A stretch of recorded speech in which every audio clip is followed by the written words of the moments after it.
2023년도 4월 9일 아마 저도 이 날짜를 잊지 못할 것 같습니다. 우린 지난 3년간 코로나 바이러스로 인하여서 이 부활절을 온전하게 지키지 못하였습니다. 하지만 올해는 이렇게 함께 모여서 예배를 드리게 되어서 얼마나 뜻깊고 잊을 수 없는 그러한 부활절이며 제 개인적으로도 이번 부활절은 특별한 의미로 다가옵니다. 우린 지난 한 주간 고난주간 새벽을 깨우면서 부활절을 준비했습니다. 요한복음 21장 말씀을 묵상하였습니다. 베드로의 모습에서 나의 모습을 보았습니다. 사람들 앞에서 예수님을 3번 부인하고 그리고 자책하는 마음으로서 옛적의 모습으로 돌아간 그 베드로, 예수님은 삼고초려하시면서 찾아오십니다. 네가 나를 사랑하느냐? 아침상을 차려주시면서 말씀하십니다. 3번이나 물으셨죠. 내가 나를 사랑하느냐? 그리고 베드로를 그 과거의 기억으로부터 탈출시키시면서 하시는 말씀은 나의 어린 양을 먹이라. 그리고 너는 나를 따르라.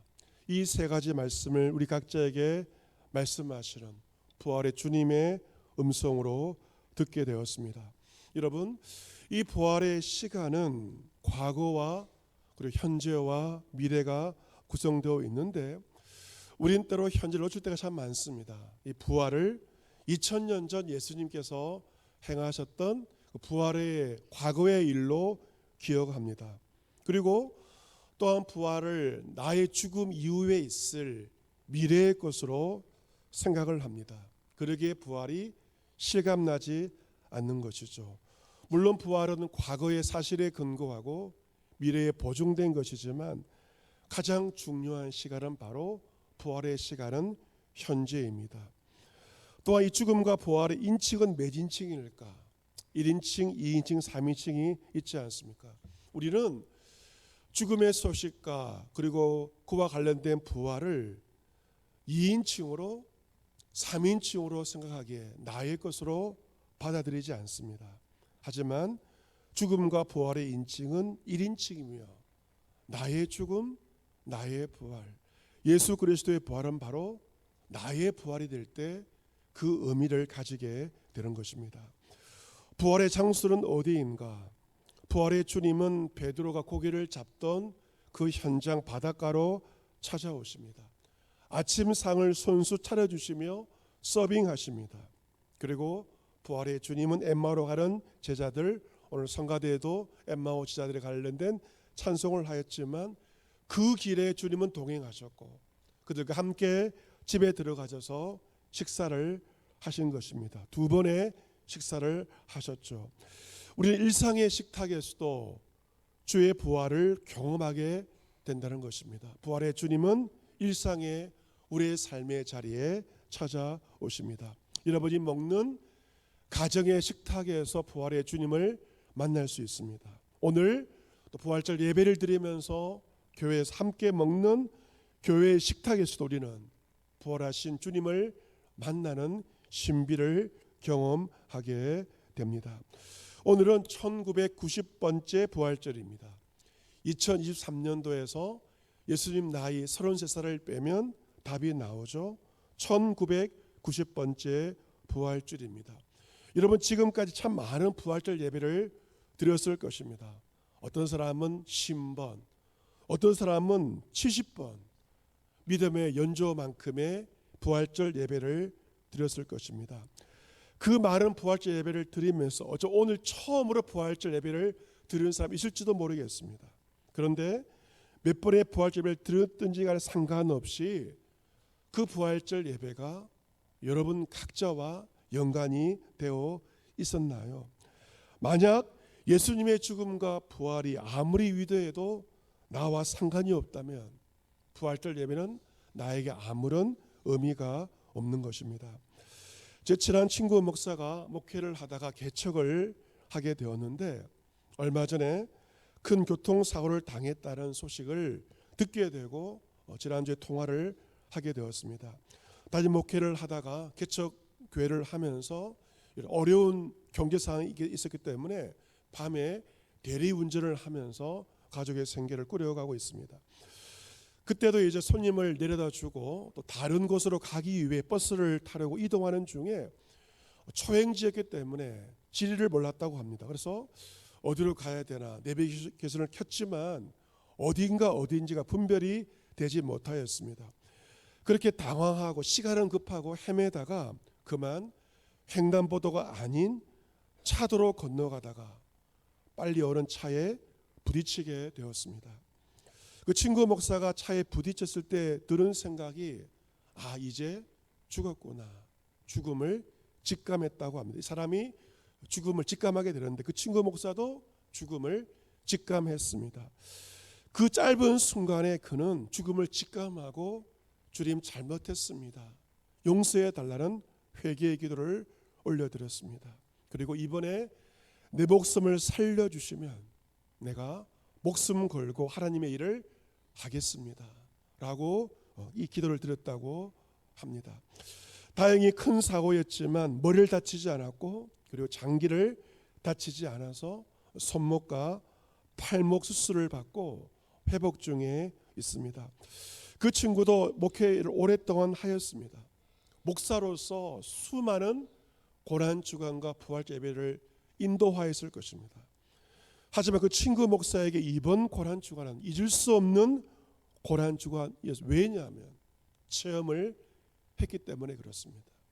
죽음을 체험하였고 유단강 가까이 갔다가 주의 은혜로 다시 살아난 것이기에 그 친구에게 이번 고난주간은 잊을 수 없는 특별한 고난주간과 부활절일 것입니다. 우리 이번 사순절에 예수님의 자기 계시 7개에 대해서 오늘까지 묵상을 하게 됩니다. 예수님은 자신을 계시하셨죠. 첫 번째, 나는 생명의 떡이다. 두 번째, 나는 세상의 빛이다. 세 번째, 나는 양의 문이다. 네 번째, 나는 선한 목자다. 다섯 번째, 나는 부활이요 생명이다. 나는 길이요 진리요 생명이다. 이런 말씀을 하셨습니다. 우리 이미 부활과 생명에 관한 말씀을 이미 나누었습니다. 예수님은 요한복음 11장 25절 나사로의 장례식에 가서 이렇게 말씀하십니다. 장례식에 온 많은 사람들 앞에서 말씀하십니다. 나는 부활이요 생명이니 나를 믿는 자 죽어도 살겠고 무릇 살아서 나를 믿는 자는 영원히 죽지 아니하리니 이것을 내가 믿느냐. 이것을 내가 믿느냐. 다른 사람이 아닌 내가 믿느냐라고 예수님은 질문하십니다. 그 질문 앞에 마르다가 대답을 하죠. 어떤 대답을 합니까? 주님 그렇습니다. 주는 그리스도시요 세상에 오시는 하나님의 아들이신 줄 내가 믿나이다. 마르다의 위대한 고백입니다. 예수님의 질문 내가 믿느냐? 마르다의 대답 내가 믿습니다.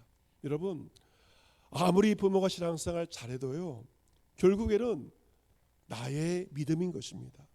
내가 믿을 때만 주님의 부활과 주님의 생명에 참여하게 됩니다. 부활이요 생명이신 예수를 믿는 자가 죽어도 살고 영원히 죽지 않습니다. 예수님은 그 장례식장에서 내가 부활이요 생명임을 말씀하셨고 마르다는 그 주님 앞에 자신의 믿음을 고백하였고 주님은 죽은 나사로를 살리시는 부활의 기적을 행하신 것입니다. 이제 주님께서 하시는 마지막 계시의 말씀이 오늘 본문인데요. 오늘 본문은 예수님께서 죽으시기 직전에 하신 고별사에 해당되는 말씀입니다. 주님은 나는 참 포도나무라고 자신에 대해서 계시를 하고 있습니다. 같이 보겠습니다. 나는 참 포도나무다. 너는 가지다. 나는 참 포도나무고 너희는 누구라고요? 가지라고 말씀을 하십니다. 여러분 왜 주님께서 자기 계시 7개를 하시면서 이 비유를 말씀을 하실까? 거기에는 의미가 있습니다. 아무리 주님이 부활이요 생명이지만 그 주님이 나와 관계가 없다면 주님의 부활과 생명은 나와 아무런 상관이 없는 것입니다.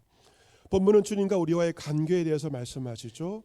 나는 참 포도나무고 너희는 가지고 내 아버지는 농부라고 말씀하십니다. 여러분, 그리스도는 어떤 사람들일까? 교회에 등록한 사람들, 예배드리는 사람들, 이렇게 볼 수 있지만 더 중요한 것은 그리스도는 바로 그리스도에게 붙어 있는 사람, 그리고 그리스도에게 속한 사람입니다. 아무리 교회에 나와 예배를 드린다 하더라도 그리스도에게 붙어 있지 않고 그리스도에게 속하지 않으면 그 사람 교인일 수는 있지만 그리스도인은 아닌 것입니다. 내가 참 포도나무고 너희는 가지라고 말씀하십니다. 그 주님께서 4절에 말씀하시죠. 내 안에 거하라 나도 너희 안에 거하리라 말씀하십니다. 같이 해볼까요? 내 안에 거하라. 누구 안에 거하라? 내 안에 거하라. 여러분, 내 안에 거한다는 것 쉽게 말하면 산다는 것입니다. 주 안에 거한다는 것은 주님 안에서 살아가는 것입니다. 따라서 부활이요 생명의 예수를 믿는다는 것은 무엇입니까? 주님 안에 살아가는 것이고 날마다 부활을 경험하며 그 생명을 경험하며 살아가는 것이 바로 부활이요 생명이신 예수님을 믿는 것입니다. 여러분, 이 부활절 교회에서 가장 중요한 절기이죠. 많은 교회에서 이러저러한 프로그램과 행사를 하고 있습니다. 우리 역시 고난과 부활의 대행지 미션을 하나씩 이행하고 있습니다. 그런데 부활은요, 부활절 행사로 끝나는 것이 아닙니다. 부활절은 프로그램이 아닙니다. 부활은 오늘 부활절에 드리면 끝나는 것이 아니라 어쩌면 오늘 예배부터 진정한 부활이 시작된다는 것입니다. 내 안에 거하라 말씀처럼 날마다의 삶 가운데서 부활이요 생명이신 예수님 안에 살아가는 것, 그것이 바로 부활입니다. 부활은 행사도 아니고 프로그램도 아니고 주 안에 거하는 것, 주님 안에 살아가는 것입니다. 주님 말씀하십니다. 가지가 포도나무에 붙어있지 아니하면 스스로 열매를 맺을 수 없음 같이 너희도 내 안에 있지 아니하면 그러하리라. 주 안에 있는다, 쉽게 말해서 가지가 포도나무에 붙어 있는 것처럼 주님께 붙어 있는 것입니다. 같이 해보겠습니다. 주 안에 있는 것은 주님께 붙어 있는 것입니다. 할렐루야, 아멘. 여러분 점검해 보세요. 내가 지금 주 안에 있는가? 과거가 아니라 지금 내가 주 안에 있는가? 내가 참 포도나무 주님께 붙어 있는가? 떨어지려고 하고 있는가? 단단히 붙어 있는가? 주님과 나와의 관계가 어떠한가 한번 점검해 보시기 바랍니다. 주 안에 있다는 것은 주님께 딱 붙어 있는 것입니다. 주님께 붙어 있지 않는 순간, 떨어지는 순간 끝입니다. 그리고 죽음인 것입니다. 베드로가 낙심을 하였습니다. 예수님을 3번 부인해서 낙심하고 예전의 모습으로 돌아갑니다. 다 그만두겠다. 먹고는 살아야 되기 때문에 이제 그는 생계를 위해서, 개척교회 목사님들이 생계를 위해서 대리운전을 하는 것처럼 그도 생계형으로 살기 위해서 물고기를 잡으러 갔습니다. 하지만 그는 그날 밤 한 마리 고기도 잡지 못합니다. 부활의 주님이 그를 찾아오시고 배 오른편에 그물을 던지라고 말씀하십니다. 그가 그 말씀에 의지하여 그물을 던졌을 때 물고기가 너무도 많아서 153마리의 물고기를 잡게 되었습니다. 주님을 떠나서는 우리가 아무것도 할 수 없는, 그러기에 우리는 주 안에 있어야 되고 주님께 붙어 있어야만 그것이 내가 살 수 있는 길입니다. 또한 주 안에 거한다는 것은 무엇인가? 그것은 바로 주의 말씀 안에 거하는 것입니다. 본문 7절 말씀을 우리 같이 한번 읽어보겠습니다. 7절 같이 읽습니다. 시작. 너희가 내 안에 거하고 내 말이 너희 안에 거하면 무엇이든지 원하는 대로 구하라. 그리하면 이루리라. 아멘. 우리가 주 안에 거한다는 것은 바로 내 말이 너희 안에 거하는 것입니다. 우리가 주의 말씀에 순종하는 것이고요. 주의 말씀에 순종함으로 기도할 때 원하는 대로 구하면 이루어진다. 놀라운 기도 응답에 대해서 약속하고 있습니다. 우리가 어떻게 부활의 주님을 우리의 삶의 자리에서 경험할 수 있는가? 바로 기도를 통하여서, 기도의 응답을 통하여서 주님이 정말 살아 역사하심을 기도의 응답을 통하여서 경험하게 됩니다. 기도 응답에 믿음의 사람 조지 물러 5만 번의 응답을 받았습니다. 하지만 그는 처음에 기도 생활을 하면서 10년간 많은 어려움을 겪었습니다. 기도를 하기는 하지만 마음이 산만해져서 기도의 방향을 잡는 것이 너무도 어려웠다고 합니다. 하지만 그가 먼저 말씀을 읽고 그 말씀에 의지하여 기도하였을 때 그는 5만 번의 응답을 받게 되었습니다. 주 안에 거한다는 것은 주의 말씀에 거하는 것이고 주의 말씀에 의지하여 기도할 때 놀라운 기도 응답의 열매를 통하여서 우리는 주의 살아계심을 우리 삶을 통하여 느낄 수가 있습니다. 두 번째, 주 안에 거한다는 것은 무엇인가? 주님의 사랑 안에 거하는 것입니다. 여러분, 주의 말씀의 본질은 무엇일까요? 66권 성경의 본질 두 단어만 뽑으라고 한다면 바로 사랑입니다. 그래서 주 안에 거한다, 주의 말씀에 거한다는 것은 바로 주님의 사랑 안에 우리가 늘 거하는 것입니다. 나의 생각대로 내 감정대로 말하고 행동하는 것이 아니라 주의 말씀 가운데 사랑 가운데 우리가 거하는 것입니다. 또한 우리가 주의 사랑 안에 거할 때 우리는 서로 사랑의 삶을 살게 됩니다. 부활의 주님은 베드로에게 찾아가셔서 너 나를 정말 사랑하니? 다른 건 묻지 아니하시고 너 나를 사랑하니를 질문하신 다음에 그 다음 무엇을 말씀하십니까? 나의 어린 양을 너가 먹여다오 라고 말씀하십니다. 내가 너를 찾아왔어. 너를 만나준 것처럼 여전히 너처럼 자신의 멋대로 길로 가고자 하는 그 어린 양 너도 찾아갔어.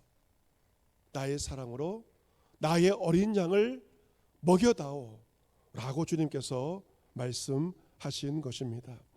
사람이 친구를 위하여 자기 목숨을 버리면 이보다 더 큰 사랑이 없나니 너희는 내가 명하는 대로 행하면 곧 나의 친구라라고 요한복음 15장 13절과 14절에서 말씀하고 있습니다. 진정한 우정은 어떻게 할 수가 있는가? 어떻게 할 수가 있는가?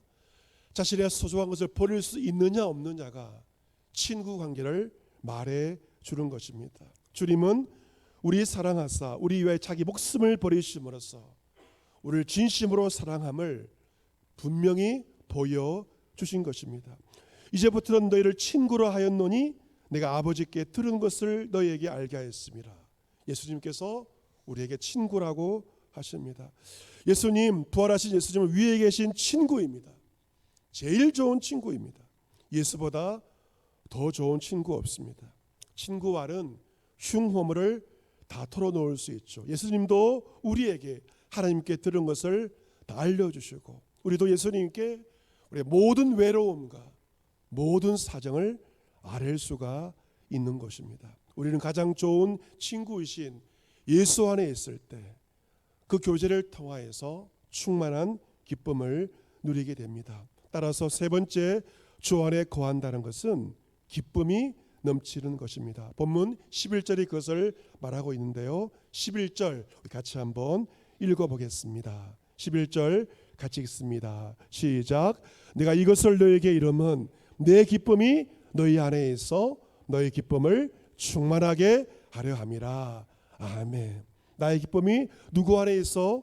너희 안에 있어 너희 기쁨을 충만하게 하려 함이라 라고 말씀하고 있습니다. 여러분, 겨우 기뻐하는 것이 아닙니다. 기쁨이 충만하게 된다는 것입니다. 부활의 주님은 우리에게 충만한 기쁨을 주시는 분이십니다. 부활의 주님께서 첫 번째 부활절 제자들을 찾아오셨을 때 그들은 문을 잠그고 세상을 두려워하며 두려움 가운데 쌓여 있었습니다. 그들도 예수님처럼 죽지 않을까, 죽음의 두려움이 그들을 위협하고 있었습니다. 하지만 부활의 주님은 그들에게 찾아가셔서 제일 먼저 너에게 평강이 있을지어다 말씀하십니다. 그 평강을 누리자 제자들은 주를 보고 기뻐한 것입니다. 지금도 부활의 주님은 우리에게 찾아오셔서 너에게 평강이 있을지어다 평강을 선포하십니다. 여러분의 심령에 두려움과 의심과 슬픔이 있다 할지라도 부활의 주님 주시는 은총으로 말미암아 참된 평안을 누리고 충만한 기쁨을 누릴 수 있는 이런 모두가 되시기를 축복합니다. 부활은 바로 우리에게 주님이 기쁨을 선사하시는 기쁨의 시간들입니다. 우리가 지난 사순절을 지켰습니다. 그런데 초대교회에서는 또 다른 절기가 있었습니다. 그것은 바로 사순절과 함께 기쁨의 50일이었습니다. 바로 부활주일 오늘부터 5월 28일 성령 강림 주일까지 7주간을 초대교회는 기쁨의 50일로 지켰습니다. 그것은 바로 부활의 주님 주시는 충만한 기쁨을 마음껏 누리는 시간들이었습니다. 부활의 예수가 주시는 그 은혜가, 그 기쁨이 우리 가운데 가득 찬 시간들, 그것이 바로 기쁨의 50일인 것입니다. 우리는 부활의 예수님을 날마다 말씀을 통하여 만나고 기도의 응답을 통하여 만나며 그의 사랑을 통하여서 서로 사랑함으로 주님을 만나며 그의 기쁨을 누림을 통하여서 부활의 주님을 만나게 되는 것입니다. 사랑하는 성도 여러분, 우리의 현실 가운데 있는 것은 어떤 것들입니까? 슬픔입니다. 아픔입니다. 고통입니다. 괴로움입니다. 그리고 죽음, 이것들이 우리의 삶을 위협하고 있습니다. 하지만 이러한 처한 상황보다 더 중요한 것은 나와 주님과의 관계입니다. 내가 그 상황 가운데 과연 주 안에 있는가? 부활의 생명이신 주 안에 있는가? 주님께 단단히 붙어 있는가? 떨어지려고 하는가? 그것이 더 중요합니다.